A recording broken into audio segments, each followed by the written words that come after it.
Hello there, and welcome to the Cargo Bay presents Set Guides 1993 Top Star Wars Galaxy. Holy simoles, I'm Brady C. Here with my co-host as always. Adam B. It's exciting to be here, BC. We're finally into the galaxy cards. We're into the Galaxy Top Star Wars trading cards. Back, baby. This is 90s Star Wars, BC. This is the peak era of Star Wars for me. I love it. This is some true, just beautiful, weirdo Star Wars, figuring out what's going on with its teenage years, It's How like can we put in continue its to make body, money? It's like, I don't really know what I'm doing. And they're like, let's just make some great top Star Wars trading cards. And by gosh, by golly, it's precisely what happened. And not only are we going to cover this set, BC, at the end of the episode, you're going to open a pack of Galaxy Series 1. That's pretty exciting. You get a set guide, you get a ripperoo. What's not to love about the Cargo Bay? If you haven't already, hit that like and that subscribe button. Please. We're going to be going through Galaxy set guides. Go back and check out our old set guides from our odds and ends to our original trilogy stuff. Check it out. It's all there. Yeah, it's great content. It's the best content in the world. Well, that's if you like top Star Wars trading cards, I guess. Yeah, we're pretty good at that. Yeah, hey, and if you don't, what are you doing? Get into it. What a hobby. What a hobby. What a place to be. All right, VZ, I'm moving to our first slide here. The first slide brings me a couple things that I just absolutely love about this set. One, you get a title card that has essentially a table of contents on the back of it, which I think is fantastic. Lets you know what you're getting into. And I love that it's one title card, two, a tribute to George Lucas. And what a tribute it is by the master Drew Struzan, the approved artist of George Lucas. And you can tell why, because he's given him sort of like a Steve Jobsian, mythical genius vibe. I think when we were first started opening cards way back yonder in our Twitch days and got our hands on some of these Star Wars Galaxy packs, this card blew my brain right out of the back of my head. When I saw it, I was like, oh my God, this is just a true work of art that exists to the maker himself. And if you're unaware out there, this was during the era where only Drew Struzan was allowed to portray George Lucas in any official Star Wars media. So gotta love that. And not to spoil too much, but the Drew Struzan hits continue through Galaxy 2 and 3. So look forward to our praise to the maker, which I get. I love. I think it's fantastic. Hey, if I could have my visage only portrayed by Drew Struzan, I would make sure that was a thing. I wouldn't turn it down. I also want to point out, I like that you get the editor-in-chief, the consulting editor, and the managing editor for the set on the card. That's awesome. Yeah, I wish. One thing about Galaxy, there's actually information on these cards. There's a bunch. It's pretty cool. And Steven Sansweet, isn't that the guy who owns Rancho Obi-Wan? I think it is. I think that is the owner of the largest collection of Star Wars memorabilia in the world. I'm 90% sure that's who Steven Sansweet is. And also, while we're at it, one of my favorite things about the Cargo Bay is pondering the pronunciation of words. Is it visage? Is it visage?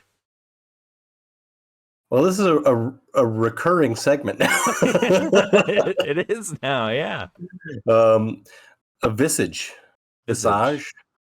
It can't be visage. Asajj visage. Asajj's visage.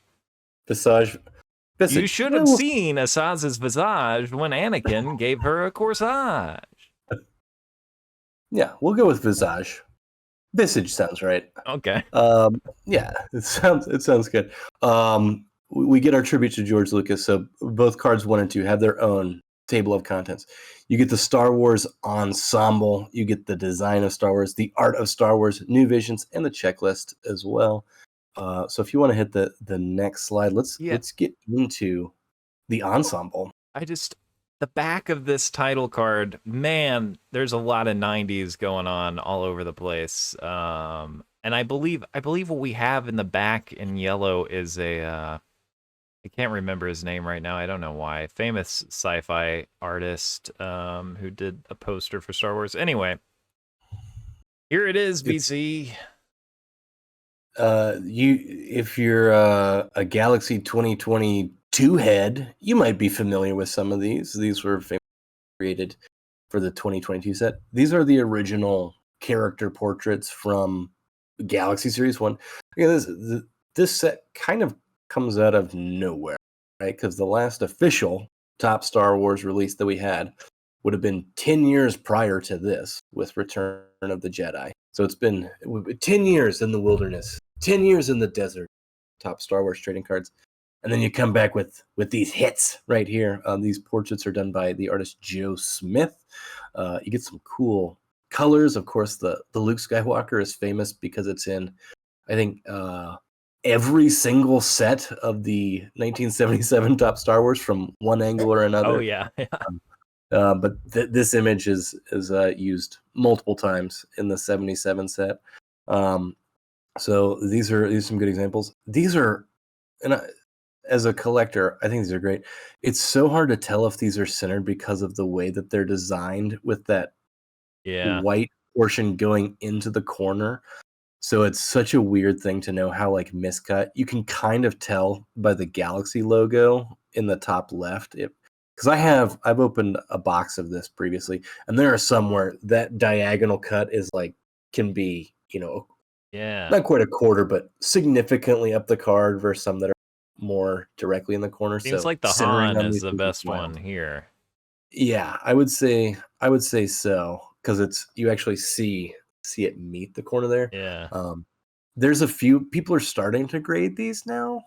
I'm seeing more and more of these pop up. I think people are asking unreasonable prices for them just because they have gone to the pains of grading them. Yeah. Buyer beware on this. These are everywhere. Yeah. These are so plentiful, which is one of the things that I love about this set. It's incredibly accessible, so scarcity not really a thing that exists with 93 Galaxy. A lot of the sealed boxes have been bought up, BC. You and I both, I think, opened boxes of this. I know I opened Series 3. I think I also opened a Series 1. I could be wrong. But when we started collecting, these were like $50 for a sealed box. They have since been hoarded and or just that's the funny up. thing, too, because there's so much of it, right? Like, the people were just sitting on stockpiles of this stuff that if during the boom, whenever the bubble really started moving into Star Wars, you'd see people who are like, yeah, I just bought this box. What hits are in there? I'm like, none. No, there are no hits in that box. You're not going to get anything out of that other than a really cool set of cards, which you could buy independently for $20. You can buy full completed sets of these for not an insane amount of money for 140 cards. But yeah, people who came in and were like, oh, I got a box of this. What can I expect? It's like, a good time. Fun. A fun evening of opening cards. Don't go looking for the Harrison Ford autos because they're not in there. Nope. No Wattos. No autos and no Wattos because he didn't exist yet. Oh, that is a bummer. That is the major negative points for the set not having a Watto. But we do. Yeah. Here's the famous Vader BC, and Boba always looking a little bit like a video game sprite to me in this. Like he's, he's just kind of skewed a little bit. The angle's just it's like someone just took the, to match the card. It looks like it matches the angle of the card. Yeah. It's odd. The Vader looks cool. That superfractor from 2022 sold for, what do we? $20,000 or something. $20,000, whatever. That's sick. Cool image. If you want to spend less, you can probably grab one of these for a nickel and still have almost as much fun as having a superfractor. And then you can spend your $20,000 on something, car or I don't know, a down payment on a house, something like that. But yeah, just a cool continuation of the character sets. If you want to hit the next slide, Here we'll we go go. into the next subset within this, which is the design of Star Wars. We of course get no lack of McQuarrie in these. Again, the love for McQuarrie stuff continues throughout Star Wars, which I think is one of my favorite things about Star Wars trading cards is acknowledging in the visual format the visionary Yeah. of Star Wars. So a lot of these have, like there's costume design. So you see the Luke there. You've got original costume design from Return of the Jedi. You've got some original vehicle design. I think this was going to be the AT-AT Wow. whenever they were doing, they were going to film in Norway, and they were thinking of how to do it sort of practically. They were retrofitting these Norwegian tanks that they had to be the AT-AT. This is all on the Light and Magic. So this was like the original design. Well, it's always going to look like a tank because it's got treads, and we're just putting something on top of it. And that's when Phil Tippett was like, no, we can do stop motion. And you get, of course, what the iconic AT-AT would become. But you also get to look at what could have been, like whenever they're like, yeah, we've got some Norwegian tanks. Let's just Star Wars on top of it. Of course, we get something a little more iconic. Yeah. Seeing the early process is cool. Glad that didn't work out for them. Yeah. No. And can you imagine how much more crappy that sequence would have been if it was just as opposed to a snow speeder wrapping around the legs of an AT-AT? That's iconic. The amount of serendipity and just I can't speak right now. The wildness that made Star Wars good goes beyond just talent. There's a lot of magic in the air for those first two movies for sure. I mean, Light and Magic is appropriately, like, there is something special that happens in the creation of this that can only be, I mean, it's serendipitous. Like, there are just creative decisions that were made out of necessity or made out of human creativity that made something that is iconic and kind of defies like reality in a lot of ways of what should have been, and turned into something, I don't know, that we're still talking about. So I think that's pretty cool. I don't think a lot of people would have figures of those tanks on I mean, a lot of people would because it would be a Star Wars thing, but you know what I mean. You know what I mean? The walkers are something different. The iconography of the walkers is something, and because they talk about, they're like, how do we get it to look less like a tank? They're like, well, we can't, because we're putting something on top of a tank. Like, there's only so much we can do with a tank underneath. So it does force you to think outside the box. And that's where you do get a genius like Phil Tippett is like, stop motion. We can do the entire sequence in stop motion with something that looks like a gun cooler. dog. Yeah, like a big old gun dog walking in the snow. But just truly fantastic stuff. If you want to hit the old next sliderino, we've got you get some holiday special love here. Yeah. You get Boba Fett from the holiday special. You get wild Han Solo hanging in the background there, looking Chewie. That's great. We've got one of my favorite cards that, of course, made it to Galaxy, the Luke on the speeder bike. And have they done this in Galaxy Chrome? Haven't they? I don't think they have. Not this one? It might have been in Series 2. The one that I have is, Luke has his lightsaber ignited on the speeder bike, and it's not as good of a rendering. This is definitely, this McQuarrie image is much better. I've confused myself here. Yeah. I mean, the cool thing about the one that they put in is that Luke has his lightsaber out. It's imagining as if he's swinging that thing around on the bike, but yeah, I think this one would be cool too. Yeah, I just like the motion that exists in this image.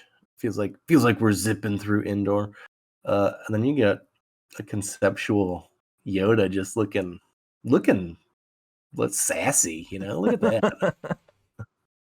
I was gonna say looking turdy, but yeah, sassy works. Maybe slightly like a sludge man. I don't know. When you go through these cards, there are images on cards that you just go, wow, this is a thing that exists. That's The so Yoda is a good fun. example. That is what is so much fun about these. Like the backs of the cards too, which we'll get to some of the backs.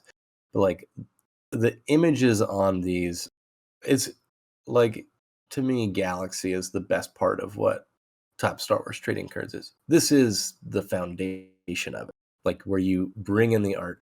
And in this particular set, there's a lot of space given to the artists, right? Like it goes specifically into like artist conceptual statements, what costume design means to story. Like there's a lot of really good stuff How in far this we've set. come away from that point, VC, Yeah, well, recently. we just don't even need to credit artists anymore for their work on the back of a card, and really don't even need to tell you about what's on the front of it. Yep. Just here you go. Here's Chrome. Go be happy. It's like, Oy. yeah, these are cool, but I would so much rather spend time. Like I will still crack open my binder with the old Galaxy, flip through it just to see, read through the stuff that's in there. I just think it's fun. So it's a lot of fun going through and creating these, slides and looking at the images. We're not going to ruin all the fun here because there's so many dang cards. There's There's plenty there's for you to discover on your own. there's a ton of stuff in here. Some of it will be familiar. A more recent Chrome Galaxy person. Some of it is just iconic art that exists in general. A lot of the stuff in here is stuff that a lot of people probably have not seen before, which is for me a lot of the enjoyment I get out of it. If you want to hit the next slide, there's one image, this Vader card. Uh, I don't know what is going on. This is Absolutely am ensorcelled by this image. this has got to be one of those like Hungarian posters. There are some. I wish there were more of those. There specifically the posters in Hungary were wild and crazy Yeah, and are kind of in this style, but they're even weirder than this one. I feel like, yeah, that is an awesome, just a great card. fantastic, just nutso stuff. You've got a Dark Horse Comics image here. I think this painting of the Death Star is what's on the back Yes, of that John title card. Berkey. John Berkey, Berkey is his. yeah. So, and there's several of the Berkey cards. Also, we want to talk about, you know, are famous for talking about borders. You get the sort of 90s style border Yeah, on the side over here. The chef's kiss to a different time, a different era. I love it so much. I love when maroon was a very popular color. Still is, baby. I Still love it. is. Yeah. Yeah, very cool. Moving on to the next slide, we got some more art of Star Wars, including a plate. Blew my mind when I pulled the plate card. Because I remember this was when we were streaming on Twitch. I was like, what is this? And then you look on the back and you're like, oh, it's a card of a plate, Uh-huh. which I love. You also get, some of these like company cards. There's the holiday Lucasfilm card with C-3PO holding Santa's beard and sort of Rudolph R2-D2. And this is both of these Ralph McQuarrie images. Yeah. Ralph McQuarrie continued to do Star Wars art forever because, I imagine it paid pretty well. I would think. I would Probably think he was paid more than the Legend of Boggy Creek poster.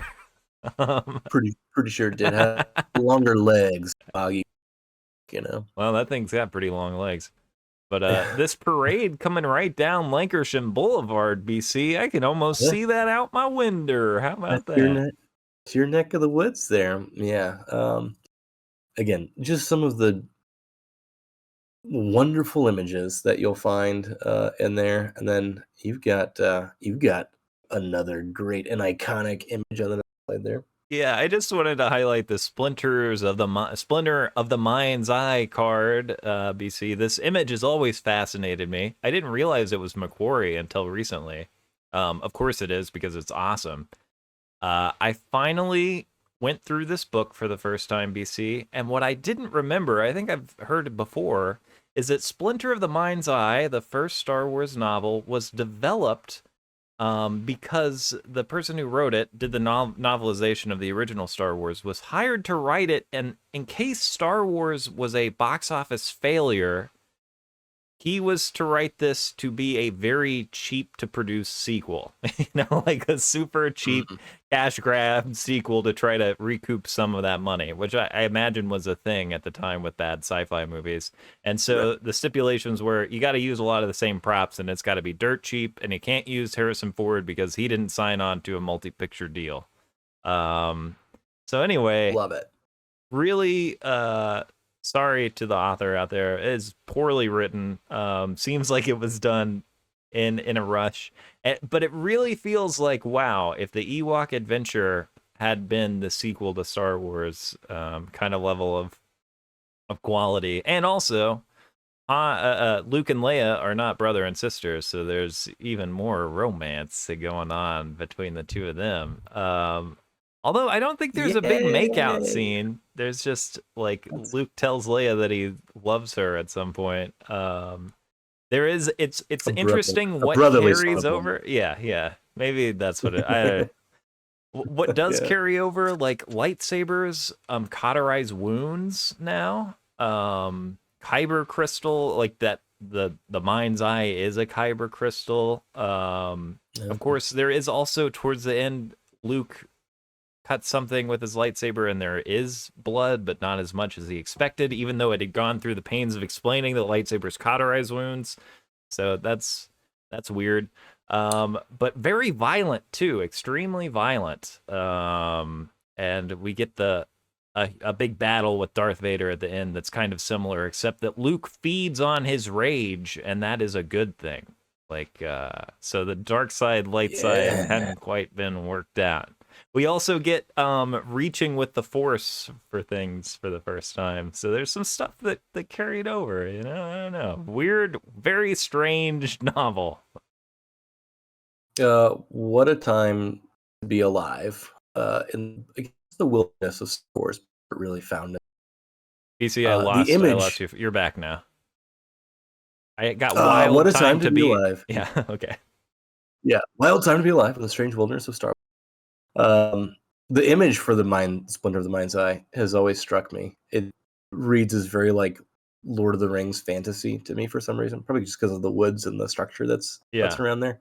Um, Appreciate the information on it. Probably won't be picking it up.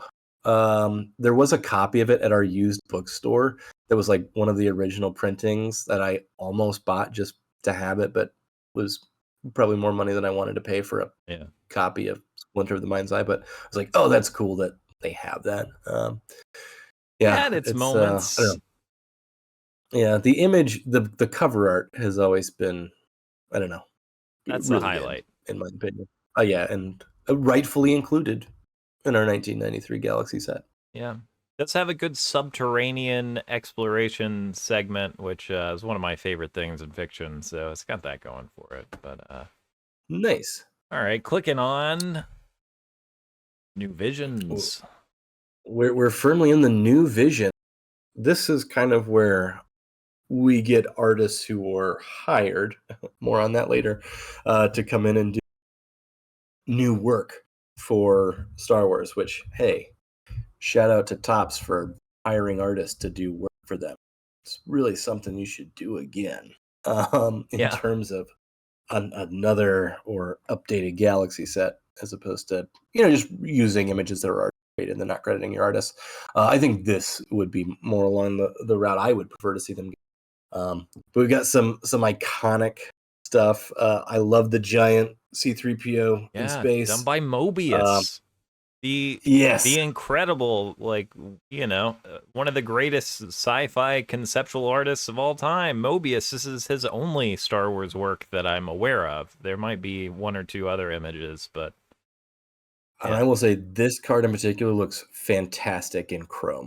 Yes. So this is a Chrome version. Looks amazing. It's cropped into a wide card. It's cropped just above the X-wings. My wife has a couple of parallels of this, and in one of these 3-panel frames that I like, has a refractor and then an Atomic and Wave. Great card. Yep, we've got Luke bagging Womp Rats, and then maybe one of the more violent Star Wars cards is Greedo's chest being exploded as Han blasts first. Incredible. I didn't really notice how graphic it was until in a larger image. Like, oh, his chest is literally exploding in this Still in image. his drink, poor Greedo. Yeah, sorry, Greedo. If you want to hit the next slide, there's one of the most 90s images of Skywalker. I don't want to hit it yet, BC, because this T16 card is one of my favorite cards, and probably my most valuable card in my collection is the 5 of 5 of the chrome of that. You have multiple. You've got the multiple. I've got the 5 of 5 and the 5 of 25. Are the ones I have of that. Haven't ever found any of the other 5s. What about the 5 of 1 Super Friend? The 5 of 1. Oh, it doesn't. I would love it. I would love to find it. On the next slide, we've got Luke appearing in Saved by the Bell. Yeah. There's a very cool Boba Fett. You've got kind of like an oil painting style of Tarkin. Like, just again, the new visions is why I really enjoy this. You get some of the artists doing really cool stuff. I love the little color strip too. Yeah, the design stuff is cool. You see some behind the scenes stuff. This is really where you get to see the creativity of art in the set. Speaking of creativity, I want to go to the next slide and highlight a card back and really what creativity can do from an artist. This is one reading the back where the back of cards is just truly a joy for the Galaxy set. This is Steve Ditko. I mean, icon. One of the icons of in comic book art. The Amazing Spider-Man, most famously. I guess top solicited sort of like artist statements for the backs of these cards. This is what Steve Ditko had to say about his card here. I don't understand how that is meant, answers Steve Ditko when asked about what inspired him to do this Star Wars rendering. The card situation was given to me to illustrate. And that's it. That's what he had to say. I don't understand how that is meant. So let's just do a little, if you want to be the interviewer, just give me a quick, what inspired you. We'll just do a quick role play here. Yeah. I'm imagining this came on like a piece of paper. Yes. What inspired you to paint this work of Star Wars art? I don't understand how that is meant. I mean, the card situation was given me to illustrate. Send it off. End. Take done. the check. Steve Ditko's done. Yeah, most of these cards, BC, have like a self-portrait of the artist on the back, usually. Yeah. And so he doesn't do that. We just get a question mark. Ooh. But they have a self-portrait, and they're like, I've loved Star Wars my whole life, and I've always wondered what Luke was doing in between this and this. So I decided to conceptualize, it was always crazy to me. Like, I guess we didn't include the card, but there's a card of the dead hand with Luke staring horrified through the dead hand, where the artist is like, that was really brutal in the movie, so I wanted to make it really gross or whatever. Yeah, that's in two. I think it's in the next one. Oh, okay, that will be prominently featured. This made me laugh to no end the first time I read it, where it's just like, that's just a cantankerous man who's like, I don't care what you're talking about. Just give me my paycheck. You know what I mean? Like, and also this would never happen now, where Topps would look at this as an opportunity to be like, well, this is the answer we got. We're gonna put it on the. You know what I just hit me, BC?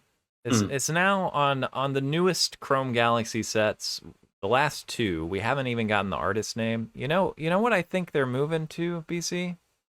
I think they're erasing these artist names so that eventually they can start phasing in AI art with no distinction. You think that's a possibility? Do I think it's a possibility? Yeah, I sure do. I think it's a giant load. I think AI art generally sucks. I get the expediency of it, But wouldn't you much rather have some wild ass Steve Ditko thing that happens where you get the artist talking about their process, or even the artists who are more sincere in their efforts talking about what went into doing it? I Yeah, know I would. I would like a human expression on the cards that I am paying money for, versus something that I could create myself, presumably myself, that I could have something create for me, Right. Yeah. Yeah, Yeah. this is just what a beautiful piece of Star Wars history is. I don't know, they gave me $1,000, okay? They gave me money and I took it and here's what I made for you. If you want to hit the next slide, we got a couple more card backs. So you've got the design of Star Wars, kind of what that looks like. People talk about the role costume design plays. I think that's cool. You get some of that behind the scenes stuff. And then this is the Santa Yoda is on the back of the holiday card from previous slide, a few slides ago, where we see this, which could have been its own card in and of itself, just exists on the back of that card. A lot of those Art of Star Wars cards, additional images on the back of them that are almost as fun as, or in some cases, more fun than the front of the card. Again, another reason to just treasure this. It always blows my mind when you have incredible artists that are just completely able to flip between kind of a focus on realism versus like the style, the breadth of style. Like when you watch Picasso paint something and he starts with like, I'm gonna do a realistic version of this bull and then I'm gonna cover it up with squares or whatever, dude. It's like, dang it, how are you confident in all areas? And it's like, oh, I can bust out a what's his name, the guy who created Americana, like upbeat art, the most Warhol? Rockwell. Like this is Norman very Rockwell. Rockwell style Right, yeah. thing. I can do a Norman Rockwell of Yoda, no problem. Like here you go, here you go, Lucasfilm. Yeah. Makes me angry. And that's why you famously you just can't get behind the set. I It just hate makes it. it makes art makes my brain hurt. It makes me mad with creativity and human. Well, these Me are. want spoon fed. I want spoon fed. Well, I'll spoon feed you these foil cards. Yeah. There were six. This is kind of the original insert in Star Wars. This is the first time where you hack odds essentially on something out of Star Well, they're Wars. kind of hits. Kinda, yeah. Semi hit. You got six of these. I think it's you get like maybe one or two per box, so not a lot. So there was a chase element to it because you could put them together to create kind of like a connect into like kind of a puzzle thing. I don't think the composition of the puzzle is particularly good, but they're cool. It's an early foil release, so there's six of them that do sort of ultimately connect, which is fun. And these fall apart really easily. I would imagine these are near impossible to grade because the foil just kind of comes. In general, they don't look great. They look. No. I think they look objectively kind of cheap. Bad. Yeah, Yeah. yeah. They The do. foil effect is not cool to look at, really. If you want to look at something that's even cooler in terms of the foil effect, so this is the limited edition to 10,000 factory set. That's how much of this stuff was printed. You can buy these now on eBay if you're so inclined. It comes with the cool Millennium Falcon. You get the entire set. You get all the foil. You get exclusive card zero. You get the shiny Vader. There's an autographed card by the artist. I don't know who. Could have looked that up, but it's a cool set. They're available. They are generally about as much as an unopened regular box. I think they're cool. If it's something you're interested in having, go out and grab one. They're limited, so have fun with the scarcity of 10,000 of these. Again, not that limited, but a very cool to have in the factory set. You do get some extra goodies for that. I mean, that Darth Vader hologram card looks awesome. But this is a thing that maybe I'm just wrong. I believe that these holograms are just doomed to degrade over time, regardless of how they're stored. I think that the kind of hologram tech from this era is like, it's not what it was, 30 years ago. They looked much better. I could It's be not as wrong, but I think it's because I've got a hologram from you sent me the factory set of Galaxy 2. yeah, There's an R2D2 and C3PO is that you can still catch it, but it doesn't have that same like major pop that you yeah. probably would have had right out of the pack, you know? So it still has the effect, but in terms of like the contrast with the like rainbowy kind of color, it's not as strong probably as it used to be. Yeah, that I think there's a half-life on those on those kinds Yeah, of images that yeah. has So passed. I'm pretty sure that is correct. Clicking along here, BC. It's time for the pack rip, is what I'm Oh, seeing. That's exciting. oh. Yeah, let's see what treasures are held in this pack. Ooh. Let me get my fancy quote unquote fancy camera set up here and see. All right, here we Beautiful. go. All right, so we've got Bashku. Let's go into a pack of 1993. So these are 20 years old. Oh, I do want to shout out. BC, those are 30 years old. Oh Christ! Sorry. Oh man, I'm gonna go. I'm gonna go think about my imminent death. Those are almost 50 years old. Please stop. You're making my stupidity worse.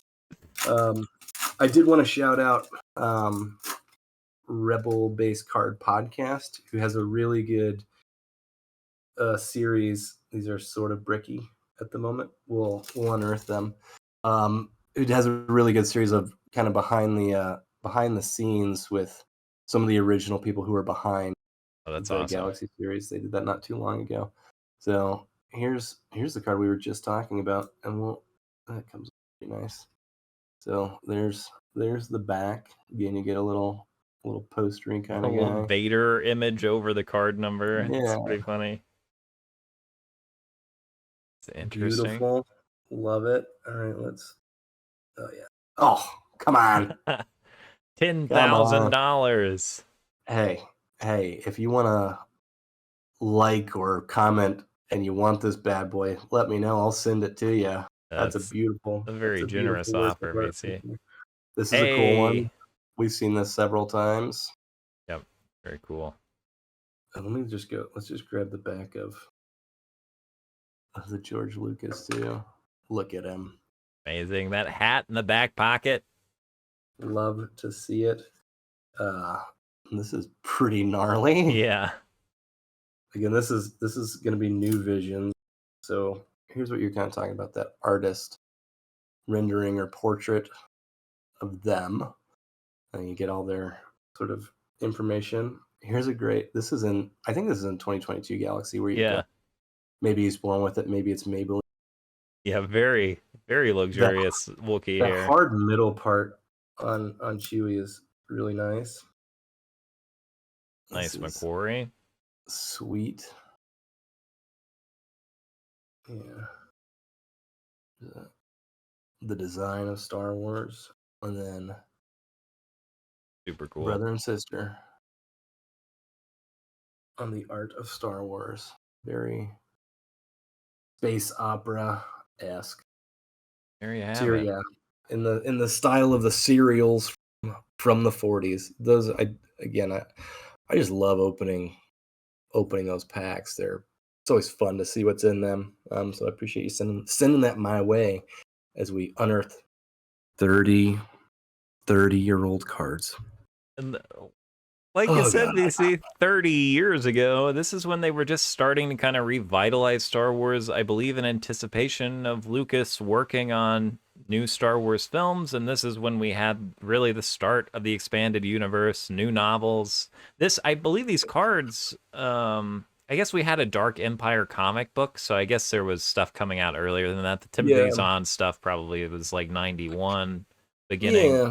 So, but really the video games don't kick up until 93 as well, at least in a way that I'm familiar with. 93 really is the boom of the Star Wars expanded universe. It's when it really starts to ramp up, and we'll get into Shadows of the Empire, which has its set. That's a big thing that was that 95, 96, something like that. Yeah, I think 96. Yes, I mean I don't know, it's just a fun period in Star Wars where it's starting to come back, and I think this is fun because it's really stood the test of time, largely because it's artistic, it's fun, it's kind of kitsch, and it's accessible. It's easy to get, it's easy to find. I just really love this stuff.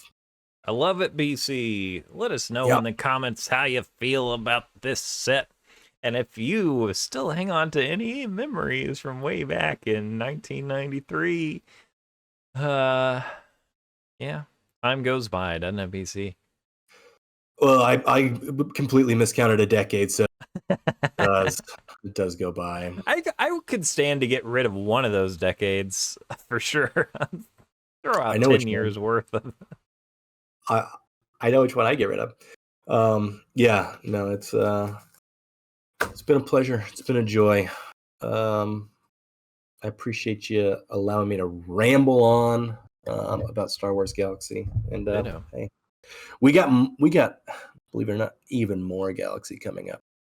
That's right, folks. Until next time, bye forever, and I'm ready at your command, BC. Shoo.